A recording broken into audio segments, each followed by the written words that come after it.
Nessa segunda parte da aula de hipertensão arterial sistêmica, a gente vai focar em causas secundárias e também vamos falar de crise hipertensiva. Então, qual é o nosso foco aqui? Vamos falar de hipertensão secundária, falar de causas renais, causas endócrinas, apneia do sono e coartação de aorta e, por fim, falar da crise hipertensiva.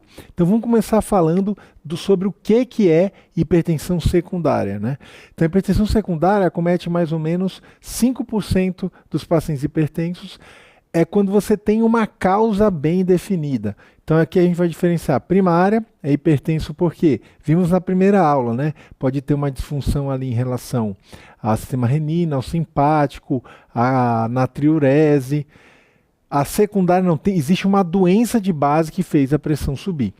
Quando que vai pensar? Então é 5%, não é muito, é uma menor parte de pacientes hipertensos. Você vai pensar naquele paciente mais grave, tem uma hipertensão resistente ou refratária, a gente já vai ver essas definições aí. Uma hipertensão maligna, o que é hipertensão maligna? É um hipertenso estágio 3, que já evoluiu com retinopatia grau 3 ou 4. A gente viu na primeira parte da aula, grau 3, a gente já tem exudatos, e grau 4, papiledema.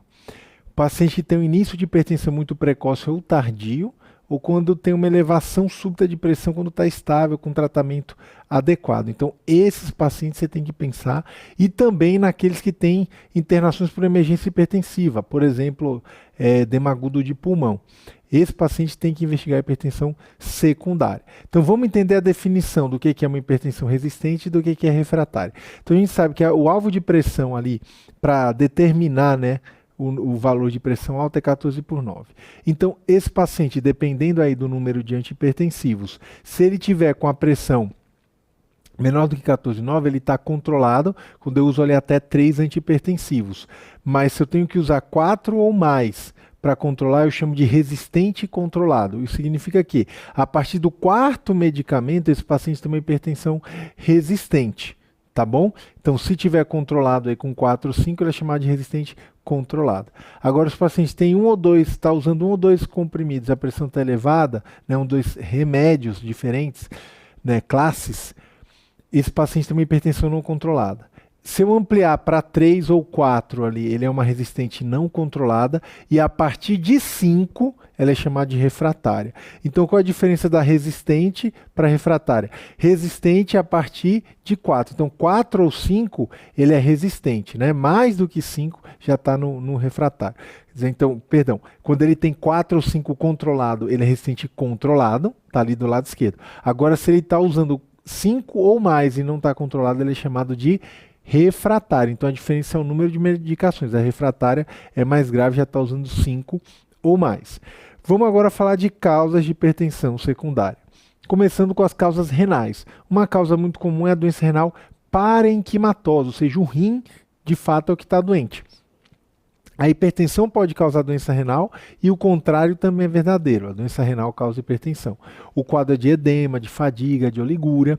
Esse paciente, o diagnóstico, principalmente pela creatinina que está muito elevada, o ritmo de filtração está reduzido, a urina já vai ter, pode ter cilindros, se for uma glomerulonefrite, por exemplo, pode ter hematúria.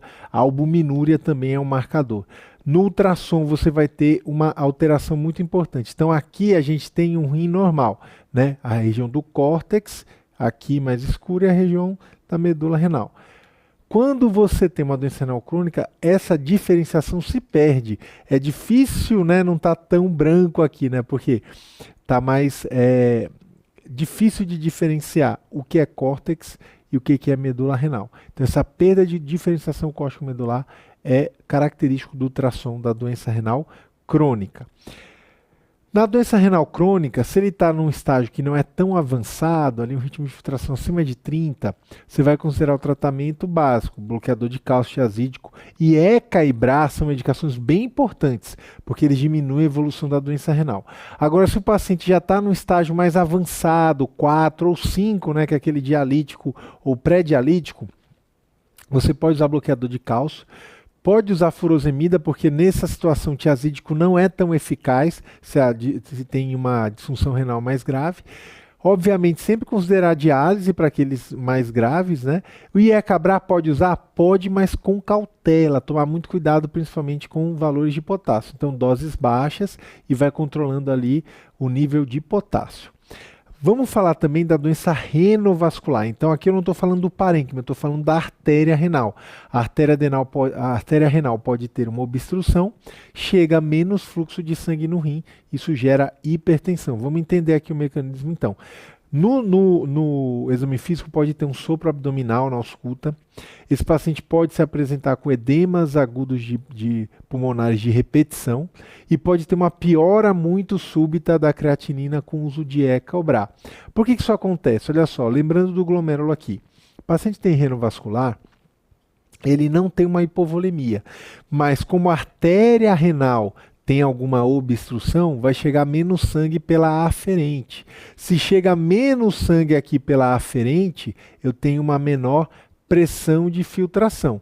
Além disso, as células justaglomerulares, que estão mais ou menos por aqui, elas vão perceber, a mácula densa tem um sensor também para isso, vão perceber que tem menos fluxo de sangue. Qual que é o sinal? Produza mais renina. Por quê? Aí eu vou ter mais angiotensina e eu vou ter um aumento de pressão. Porque o que o rim está vendo, né? Está chegando pouco sangue, ele acha que tem hipovolemia. Mas na verdade esse paciente não tem hipovolemia, é que ele tem uma obstrução na artéria renal. Isso faz aquele rim que está acometido virar uma bomba de renina. Ele começa a produzir muita renina lá em cima, muita angiotensina 2, e isso vai gerar hipertensão, tá? Então o diagnóstico vai ter uma assimetria, né? Dificilmente você vai ter uma lesão nas duas artérias renais, geralmente é unilateral. Então o diagnóstico pode ter uma assimetria dos rins, né? O tamanho muito diferente, e você pode ver o fluxo por um ultrassom Doppler renal ou avaliar de fato se tem como é que está a anatomia com uma angiotomografia de artéria renal ou até uma angiografia renal. Existem duas causas principais da doença renovascular. A mais comum, cerca de 90%, é a aterosclerose, parecido com o que acontece com a coronária. É mais comum em homens mais velhos e o acometimento costuma ser na região proximal da artéria. Por outro lado, existe uma doença chamada de displasia fibromuscular. Em inglês, a sigla é FMD. E eu vou usar essa sigla do inglês, né, de displasia fibromuscular, para falar das características. F de feminino, então é mais comum em mulheres, e médio distal, acometimento é médio distal. Então está aqui a imagem para você ver. Acometimento da aterosclerose é proximal na artéria e o acometimento na displasia fibromuscular é mais distal aqui da artéria. Ó. Proximal está normal, o problema é distal, parece um colar de contas aqui, a artéria está comprometida, tá bom? Então tem essa diferenciação. Antihipertensivo aqui tem que tomar cuidado com o IE-Cabra, porque se já está chegando menos fluxo de sangue naquele rim, se eu der um IE-Cabra, vocês vão lembrar da primeira parte da aula, tem vasodilatação da eferente, a pressão de filtração cai. Então, se eu der um IE-Cabra, a pressão de filtração pode cair mais ainda naquele lado que está acometido, né, da doença renovascular, e a creatinina pode piorar. Tá? Então, o tratamento definitivo é revascularização. Está indicado para aquele hipertenso mais refratário. Aí você pode usar o stent, né? Ou usar até fazer uma revascularização cirúrgica. Agora vamos migrar para as causas endócrinas de hipertensão. Dentre as causas endócrinas, a mais comum, mais importante, é o hiperaldosteronismo primário. Então a gente tem que relembrar o sistema renina-angiotensina mais uma vez, né? Então você já está craque, né? Lembrar que a renina transforma o angiotensinogênio em angiotensina 1, a ECA a angiotensina 1 em 2, e aí tem uma ação da angiotensina 2 no córtex adrenal para liberação de aldosterona. Existe um feedback negativo, né? Quando tem muita aldosterona, vai inibir a renina. O fato é que no hiperaldo primário existe alguma doença na adrenal, pode ser um adenoma, pode ser um carcinoma, que produz muita aldosterona. Então eu vou ter um excesso de aldosterona e isso vai gerar um feedback negativo com redução de renina. Então eu tenho uma situação que não é o esperado, excesso de aldosterona com pouca renina, porque geralmente elas acompanham, quando tem muita renina tem muita aldosterona, elas se acompanham, né? Se eu tenho muita aldosterona e pouca renina, isso é um feedback negativo, isso não é fisiológico, provavelmente está tendo uma produção autônoma de aldosterona pelo córtex da adrenal, e é isso que acontece no hiperaldo primário. Tá? Então, o excesso de aldosterona vai agir lá no ducto coletor, como a gente já sabe, e qual que vai ser o efeito no ducto coletor? Né, vai agir em canais ENaC, né, de sódio, aí eu vou ter uma retenção de água e sódio sérica, isso faz a pressão subir, e vou ter uma eliminação mais pronunciada de potássio e de H+, por ação naqueles receptores. E isso vai dar para a gente as dicas, né, de quando pensar no hiperaldo primário. E essa elevação aqui, essa retenção de água e sódio, gera aumento de pressão. Então, no hiperaldo primário, qual que é o quadro clínico? É uma hipertensão que geralmente é resistente, né? Não necessariamente, mas na maioria das vezes você vai pensar quando for resistente, ou seja, está usando mais de 3 fármacos ali para controlar, né? Ou até mesmo não está controlando. A acidose metabólica, porque está eliminando muito H+, está sobrando mais base, né, no sangue, e a hipocalemia, potássio baixo, porque está eliminando muito potássio na urina, tá? Então esse é o quadro clínico, os achados, né, na verdade, quadro clínico e exames complementares relacionados com o hiperaldo primário. As etiologias, como eu já adiantei, tem causas benignas, hiperplasia adrenal, e tem causas malignas também. Adenoma é benigno, geralmente unilateral, e até carcinoma, que é raríssimo, né? Umas causas mais comuns. Hiperplasia adrenal bilateral ou um adenoma quando é unilateral. Como que a gente dá o diagnóstico? A gente tem que mostrar que tem muita aldosterona, né, em relação à renina. Então, relação de aldosterona e renina. Primeiro, a aldosterona vai estar muito elevada, geralmente acima de 15, dependendo da referência, fala acima de 20, e essa relação de aldo com a atividade de renina vai estar aumentada, porque tem muita aldosterona para pouca renina. Então, relação acima de 20 ou acima de 30, dependendo da referência. Sempre é bom ter um teste confirmatório. Então, o teste confirmatório vai testar aquela alça de feedback. Então, ou você faz uma sobrecarga salina, se der uma sobrecarga salina, o que vai acontecer? Muito sódio chegando na mácula densa dá o recado para a célula vista glomerular de reduzir a produção de renina. O que é esperado é que a aldosterona caia também. No entanto, como é uma produção autônoma de aldosterona, a aldosterona não vai cair. Então, você faz o teste de sobrecarga salina ou dá um captopril que inibe ali, né, a angiotensina 2, a aldosterona continua elevada. Então, isso aqui comprova que é uma produção autônoma mesmo, que independe ali do sistema renina. Com isso, deu o diagnóstico, a gente vai ter que ver a adrenal, vai ter que ver a glândula aí, né? Então vai fazer uma tomografia de abdômen, cortes finos, idealmente com contraste para avaliar bem a adrenal. Ponto importante aqui, agora atenção, a espironolactona, que é um antagonista da aldosterona, pode prejudicar a avaliação do teste. Então, se estiver usando espironolactona, tem que suspender 4 a 6 semanas antes de fazer a coleta hormonal. Se for uma hiperplasia adrenal, que seja um aumento bilateral, a espironolactona é o tratamento de escolha, porque vai bloquear a aldosterona e vai ter um efeito muito bom. Agora, se for unilateral, você tem que avaliar se é um adenoma, se é um carcinoma, né, pela característica da imagem. Lembrando que biópsia de adrenal é muito complicada, é uma glândula que tem uma posição ruim para biopsiar. Então, se tem a hipótese de carcinoma, já tem que fazer uma cirurgia realmente pensando no pior, com margens, para mandar para anátomo patológico, tá bom? Então tem essas possibilidades, embora carcinoma seja muito, muito raro. Outra causa endócrina, essa é bem menos comum, né, incomum, bem mais rara do que o hiperaldo primário. É o feocromocitoma. Então o que é isso?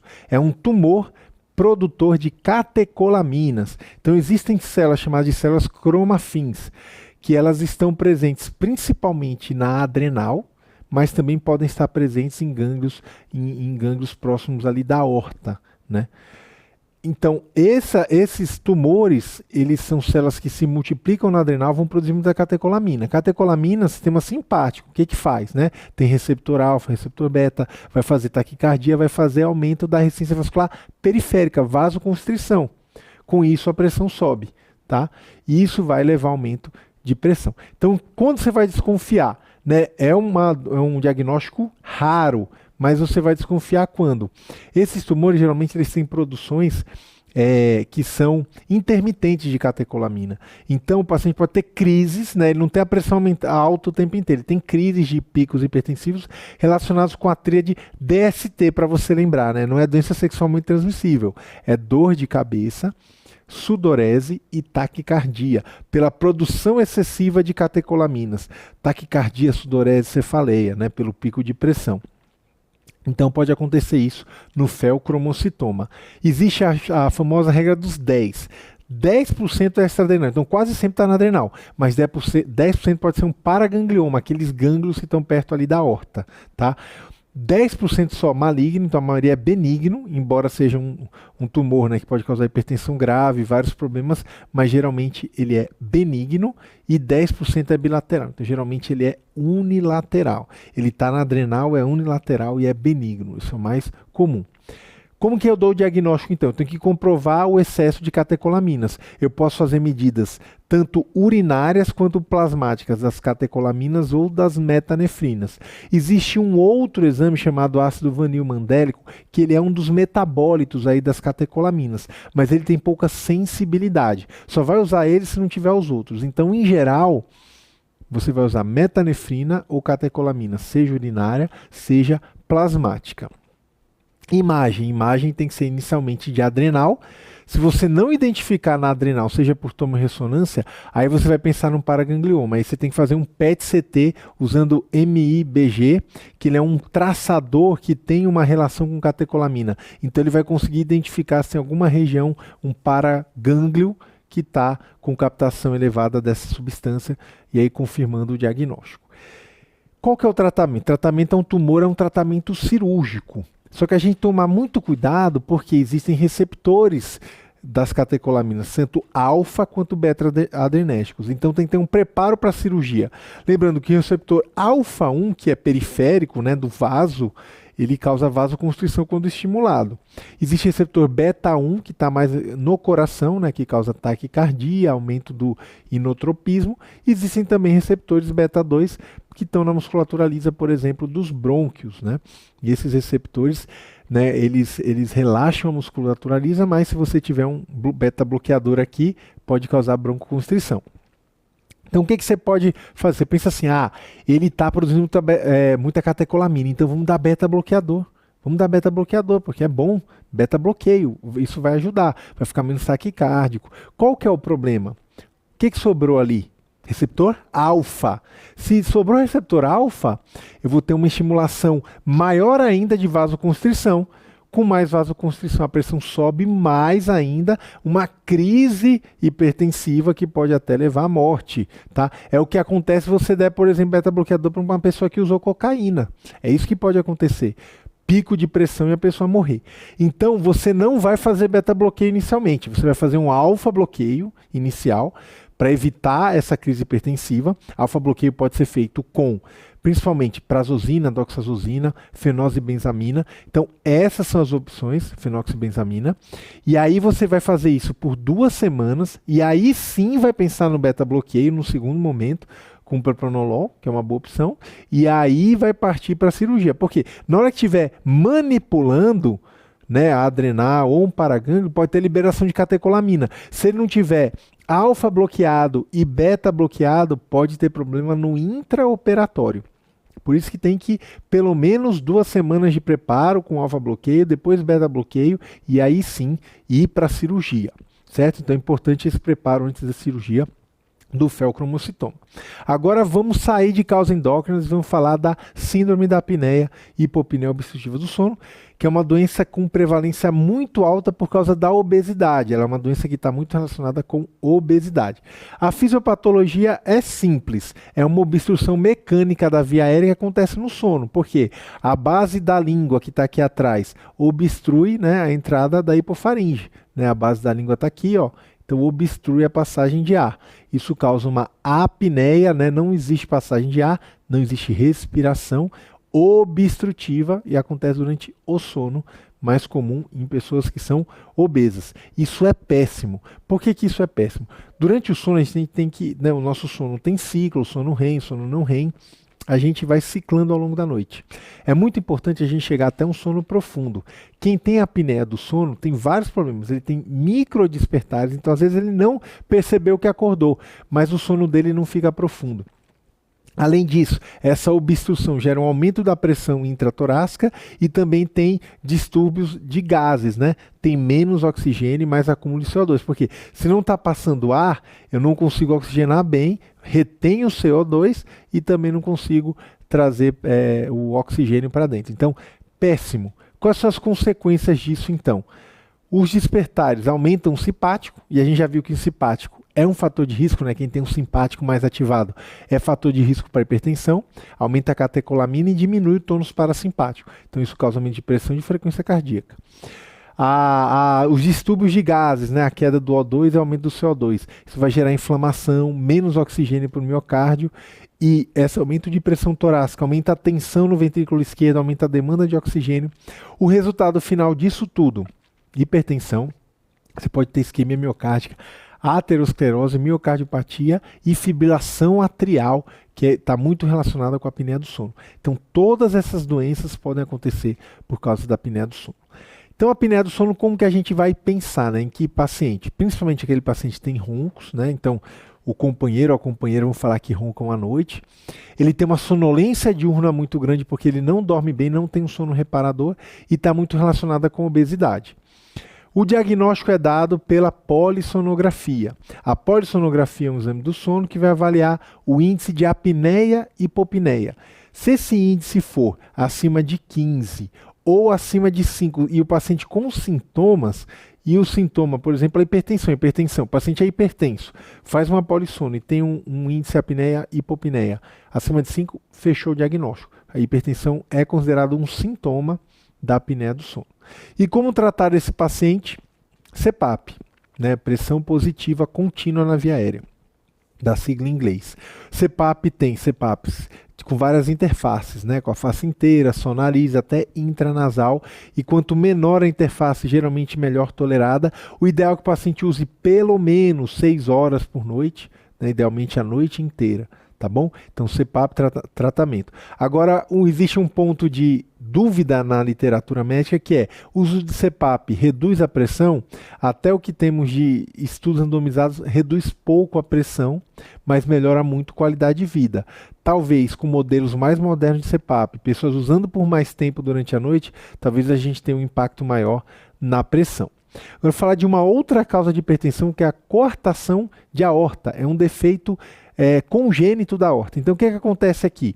Você tem uma obstrução geralmente nessa região da crosta da aorta. Então, a aorta ela tem o arco, né, o arco da aorta, saída do tronco braquicefálico, da carótida esquerda, né, dos vasos da base principais. E aqui, quando ela começa a parte do final do arco para descendente, eu posso ter uma coartação e estreitamento. Isso é congênito. E o que pode ter de sintoma, então? Imagina o seguinte, o sangue aqui, que é ejetado do ventrículo, ele vai para a cabeça, vai para os membros superiores. Mas o sangue passa pouco em direção ao abdômen e membros inferiores. Então eu posso ter uma diferença de pulso e pressão em relação membro superior, membro inferior. Membro inferior, por chegar menos sangue, vai ter pulso reduzido e pressão reduzida em relação ao membro superior.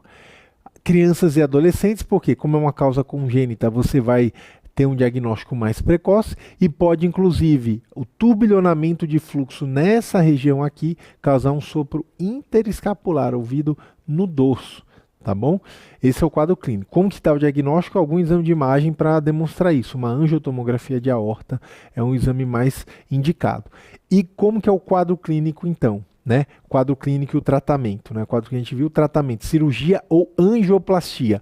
Então, angioplastia, aqui a gente tem o vaso sanguíneo, né, com a coartação, né? E aqui a gente tem um tratamento com stent, dilatação aqui. Então, tratamento pode ser com angioplastia ou até um tratamento cirúrgico, tá bom?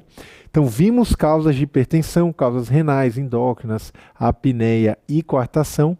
Agora vamos falar de crise hipertensiva, elevação de pressão, né, aguda.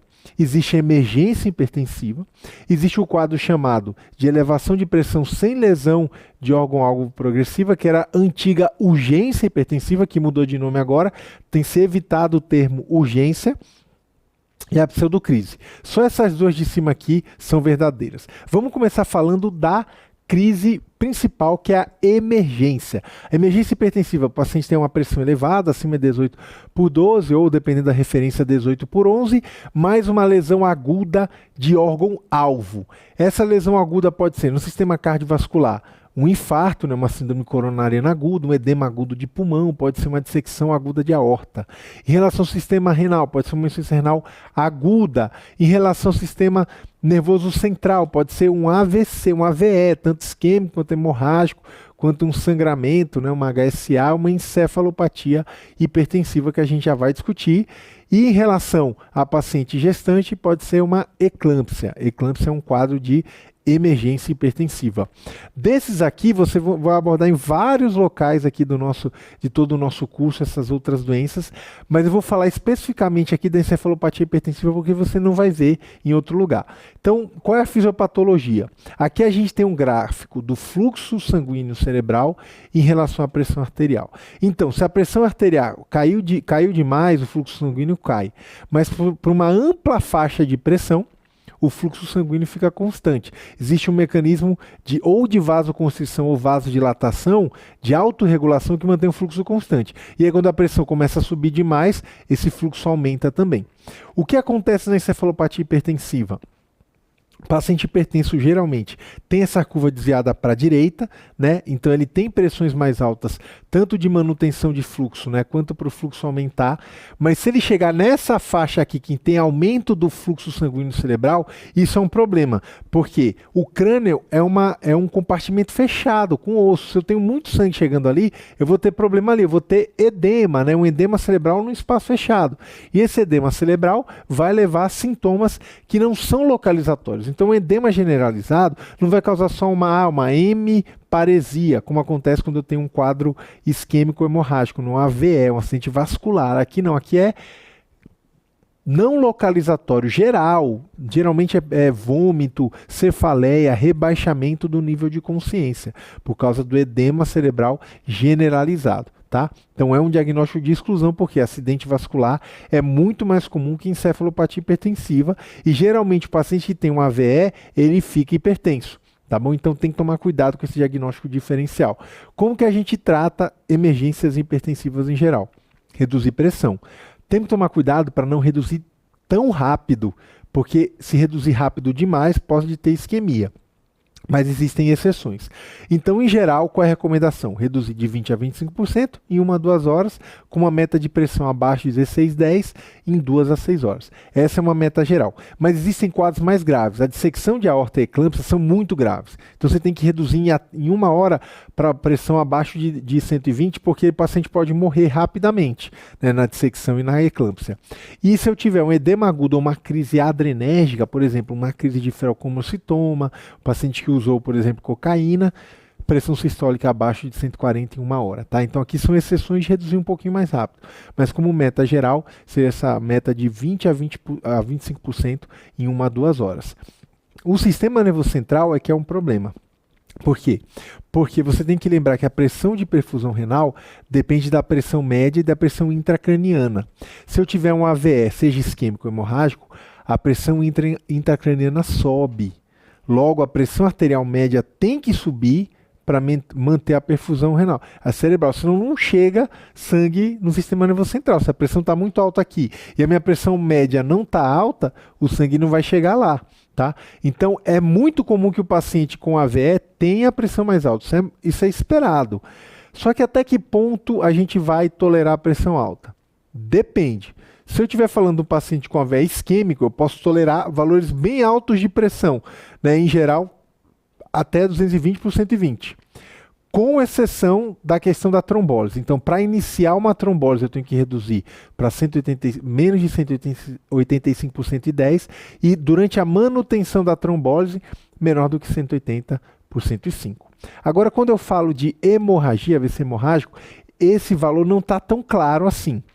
Qual é a ideia aqui? Se a pressão está altíssima, sistólica acima de 220, você vai tentar reduzir para abaixo de 180. Né? Não vai reduzir tanto assim. Agora, se a pressão está entre 150 a 120, 220, você pode considerar reduzir para abaixo de 140. Então, o objetivo é reduzir a pressão com parcimônia, tomar cuidado para não abaixar demais, porque se abaixar demais, eu posso ter complicações isquêmicas, tá? Da redução do fluxo, porque a pique está muito aumentada. Então, se eu reduzir a PAM, a pressão de perfusão vai cair, tá bom? Então, tomar isso, cuidado com o sistema nervoso central. Como que a gente pode reduzir essa pressão na emergência hipertensiva?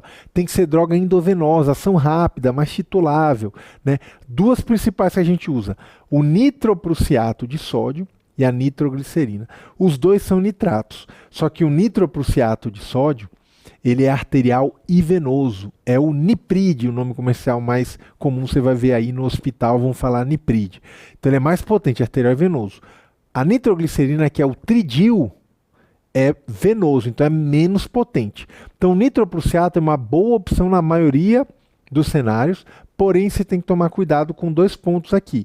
Roubo de fluxo coronariano. Então ele é tão potente que ele vai vasodilatar vários territórios, vai chegar menos sangue para o coração. Se o paciente teve uma síndrome coronariana, pode piorar a isquemia. Então, evitar na síndrome coronariana aguda. E a intoxicação por cianeto, né? Porque o nitroprussiato ele produz cianeto e pode causar uma intoxicação uso prolongado. Já no caso da nitroglicerina, é a preferência em síndrome coronária, porque dilata as coronárias e não causa roubo de fluxo, mas tem como efeito colateral a methemoglobinemia, que é um diagnóstico difícil, o paciente entra em insuficiência respiratória, tem que coletar gaso para ver methemoglobina, tá bom? Porque a oximetria ela perde a precisão nesse caso. A hidralazina é uma opção também, é um vasodilatador direto, tem formulação para usar endovenosa, tá? E é uma boa opção na eclâmpsia, ela é segura na gestação. E o esmolol ou metoprolol são dois beta-bloqueadores endovenosos que tem uma boa indicação para dissecção aguda de aorta, porque reduz frequência cardíaca também. Na dissecção é importante reduzir pressão, mas também é importante reduzir frequência cardíaca. Então, esse é o tratamento da emergência hipertensiva. Agora vamos falar da elevação importante de pressão, sem lesão progressiva de órgãos-alvo. Então, da mesma forma, a pressão pode estar bem alta, acima de 18,12 ou 18,11, né, dependendo da referência, mas você não tem lesão aguda e progressiva, você tem lesão crônica, né? Tem lesão de órgão-alvo crônica. Então, o que seria crônico, por exemplo, com o sistema cardiovascular? É um paciente que tem uma angina estável, que infartou no passado, mas não está infartando agora. O paciente tem IC, mas não está descompensado. É o paciente que tem um aneurisma de aorta, mas não dissecou. No caso do rim, é uma doença renal crônica, né? Não é aguda. No caso do sistema nervoso central, ele já teve um evento prévio, um AVE prévio, mas não está tendo agora. Não tem um evento nesse momento, né? Então, a lesão é crônica. O que a gente faz, então? Qual que é o tratamento nesse caso? Tem que reduzir a pressão, sim, mas não tem tanta pressa. Pode usar medicação por via oral, com uma meta de pressão abaixo de 16,10, de 1 a 7 dias para atingir a meta. Então, tratamento em geral ambulatorial. Por isso que mudou o nome de urgência. Quando fala urgência, você acha que tem que ficar em pronto-socorro. Não é obrigatório pronto-socorro aqui. Pode ser o tratamento ambulatorial. Tá? Então, tratamento drogas por via oral, ajustar o tratamento. Se você tiver com esse paciente numa BS, num pronto-socorro, você pode deixar em observação, tentar tranquilizar, ver se a pressão vai baixar sem remédio. Tem a opção de dar medicação VO, sim. Se tiver em pronto-socorro, que não é obrigatório esse paciente estar, você pode considerar, por exemplo, a clonidina ou o captopril, tá bom? Ou ajustar as drogas que ele já usa de base, tá? Então, clonidina e captopril são boas opções porque tem um efeito rápido, né? E são drogas que têm meia-vida curta. O que você não pode usar? E aqui é importante lembrar, nifedipino sublingual de ação rápida, porque tem reduções muito drásticas da pressão, então está proscrito porque pode causar isquemia de órgãos, tá? Então, nifedipino de ação rápida, não. Por fim, a gente fala da pseudocrise. A pseudocrise é uma elevação secundária da pressão. Pode ser dor, ansiedade, estresse, síndrome de pânico, alguma coisa assim que fez a pressão subir. Então, o tratamento não é antihipertensivo.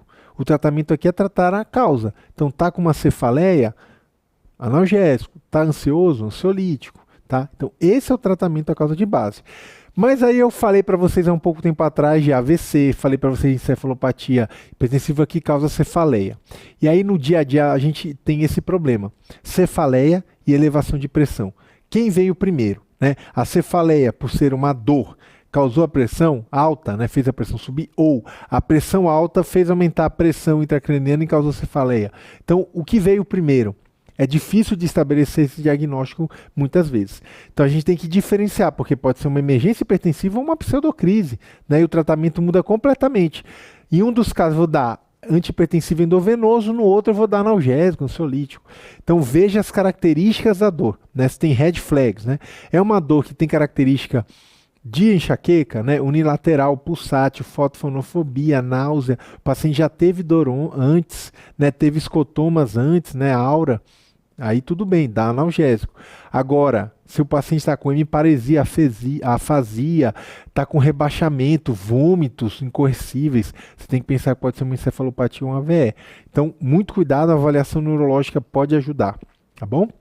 Agora vamos discutir em uma questão de prova os conceitos dessa aula. Sobre as emergências hipertensivas, seu tratamento está incorreto. Vamos lá. O que diz em qual opção? Então, vou dar um tempinho para você pausar e pensar. Vamos lá. Opção A. Diuréticos como a furosemida não devem ser utilizados nas urgências hipertensivas. Né? O nome mais antigo a gente chama hoje de lesão, elevação de pressão sem lesão de órgão-alvo progressiva, mas isso é verdade. A furosemida ela é um diurético de alça que não tem uma ação tão boa para baixar a pressão rápido. Tá? Então furosemida realmente não deve ser usado. A nifedipina diminui a contração de miócitos vasculares, por isso não deve ser utilizada na emergência hipertensiva, visto que pode reduzir rapidamente níveis pressóricos, com sérias repercussões tanto cerebrais quanto levando a AVE, quanto no coração, provocando isquemia miocárdica. Perfeito! Nifedipina de ação rápida não deve ser utilizada, está proscrito. Letra C. A droga de escolha para a maioria das emergências hipertensivas é o nitroprusiato de sódio, indicado na hipertensão maligna, hemorragia subaracnoide, intracerebral, no edema agudo de pulmão e dissecção de aorta. É verdade, o nitroprusiato é um vasodilatador arterial e venoso superpotente que abaixa rápido a pressão e é supertitulável, meia-vida curta. Então, ótimo remédio para as crises hipertensivas. Letra D. A nitroglicerina está indicada nas emergências hipertensivas, associada a cardiopatias isquêmicas, como infarto, angina instável, por ser mais potente que o nitroprusiato. Errado! A nitroglicerina é menos potente, ela é só venosa.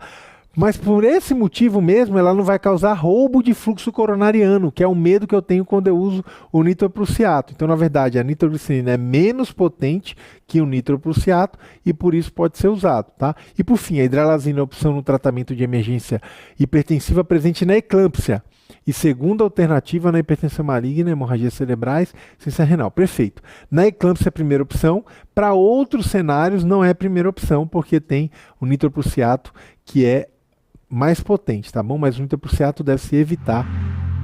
Então vamos fazer o resumão dessa aula. O que a gente abordou? Falamos de causas renais de hipertensão, falando da renal parenquimatose e da renovascular, e aqui lembro que tem a aterosclerose e a FMD, a displasia fibromuscular, que é feminino, mas comum em mulher, acometimento médio distal. Causas endócrinas, falamos do hiperaldo primário, né, desconfiar quando tiver hipocalemia, e do feocromocitoma, a tríade DST, dor de cabeça, sudorese, taquicardia, produção de catecolamina, e a crise hipertensiva, falando da emergência, da elevação de PA sem lesão progressiva, e a pseudocrise, tá? E como diferenciar a pseudocrise de emergência. Essas são as referências da aula, né, as diretrizes mais atualizadas, o Brown, que é o livro-texto de referência de cardiologia. Espero que tenha te ajudado a entender aí as causas secundárias principais. Até a próxima aula.